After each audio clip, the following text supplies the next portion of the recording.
There are two ways to look at the Hyundai Santa Fe. You could see this as a minivan disguised as a Land Rover Defender's long-lost Korean cousin, or you could see it as one of the most luxurious vehicles you can buy for 50 grand and below.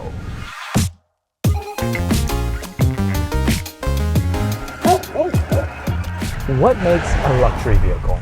Is it the attention to detail, the quality, the features, the comfort? Or is it mostly brand image? This big Hyundai is making me ask that question. Before we get the answer, if you enjoy fun, detailed car content without fluff, consider subscribing and hitting the notification bell.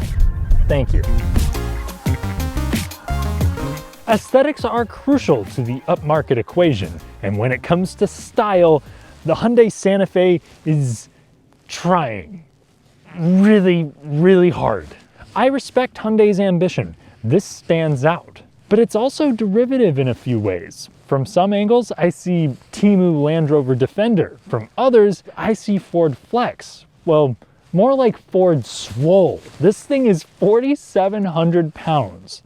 From around back, I do think this looks distinct, but also a little awkward. I'm really curious to know what your thoughts are. Me personally, I don't love it, but I'm not repulsed by it either.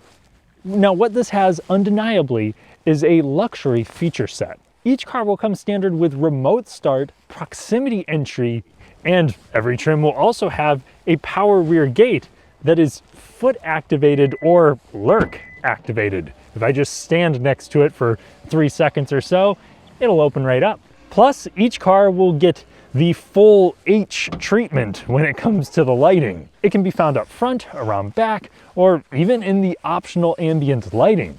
In fact, I looked at the key a little too long one day, and I noticed that it too is the Hyundai badge. And on the XRT, or my calligraphy, you have lockable grab handles to access the roof. This car also has Hyundai's Smart Park, which makes getting in and out of tight parking spots a little bit easier, as you don't actually need to be in the car for it to park. On the inside, you can get dual sunroofs and you can get heated, ventilated relaxation seats. What does that mean? Well, the seats elevate your calves and then tilt back. They aren't too useful for drivers unless you're trying to hit a dangerous level of gangster lean, but they're great for passengers or afternoon car naps. For long distances, I've found them to be supportive with comfortable cushioning. Most grades will also have 2 wireless chargers that should work with a lot of different phones. And if you think your phone is a biohazard, clean it in the UV chamber, which is located in the top glove compartment.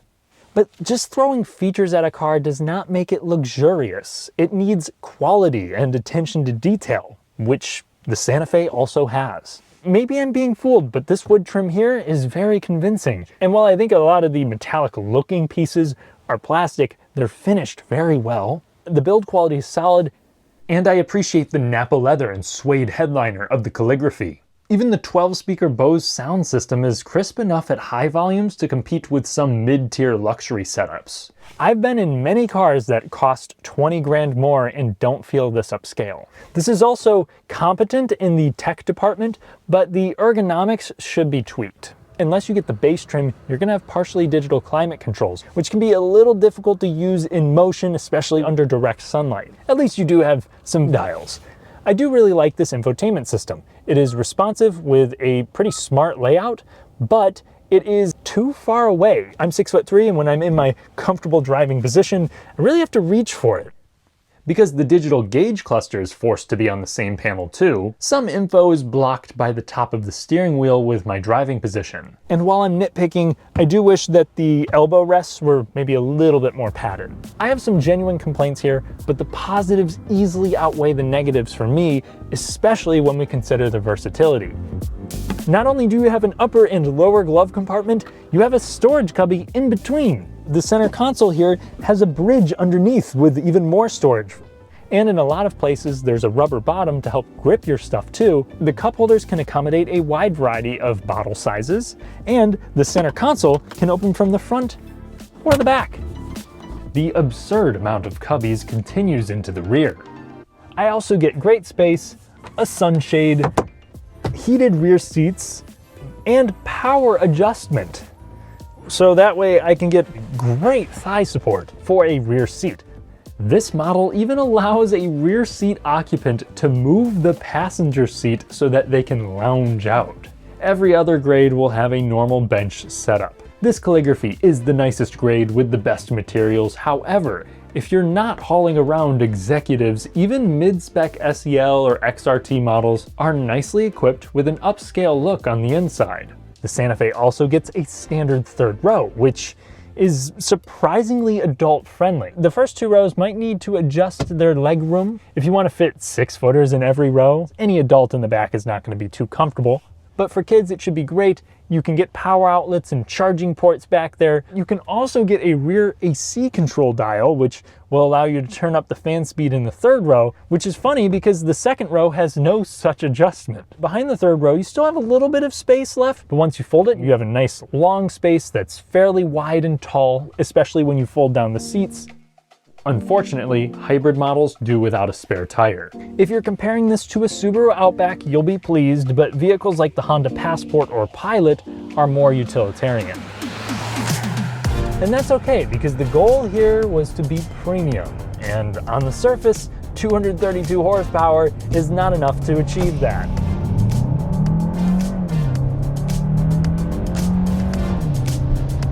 Zero to 60 comes up in a just fine 7.6 seconds, but it actually feels a little more potent than that because the engine refused to kick in from a standstill. Motivation comes from a 1.6 liter turbocharged inline-4 mated to a 6-speed automatic with a 60 horsepower electric motor sandwiched in between the two. That can engage and disengage as it's needed. There's also another electric motor to help charge the battery and start the engine. This powertrain is of course the optional hybrid, and I would recommend choosing it for a couple of reasons. One of which is not flat out speed. I think luxury is less about having the fastest car around and more about having effortless acceleration. The hybrid is not quite enough engine to make it feel as formidable as a 6-cylinder Audi Q7, but it's not stressed out. It's pretty refined. Passing power is good. That motor really gives you a nice amount of torque. The other powertrain that you can get is a 2.5 liter turbocharged inline-4 hooked up to an 8-speed dual clutch. I'm sure that will offer a little bit more performance. However, that transmission brings up some of my Hyundai concerns. Hyundai has been making dual clutch transmissions for a decent amount of time now, and they still haven't gotten it right. The 8-speed had a bit of a rough launch in the Santa Fe last year with a decent amount of transmission failure reports. The proven 1.6 liter turbo and the traditional 6-speed automatic seem to be less trouble prone, and the hybrids so far have garnered fewer serious complaints. The first year of this redesign also had some quality control, 12-volt battery, and tech issues. We do need more time to make any sort of conclusion on the reliability here. At least all Santa Fe's come with a 10-year, 100,000-mile powertrain warranty.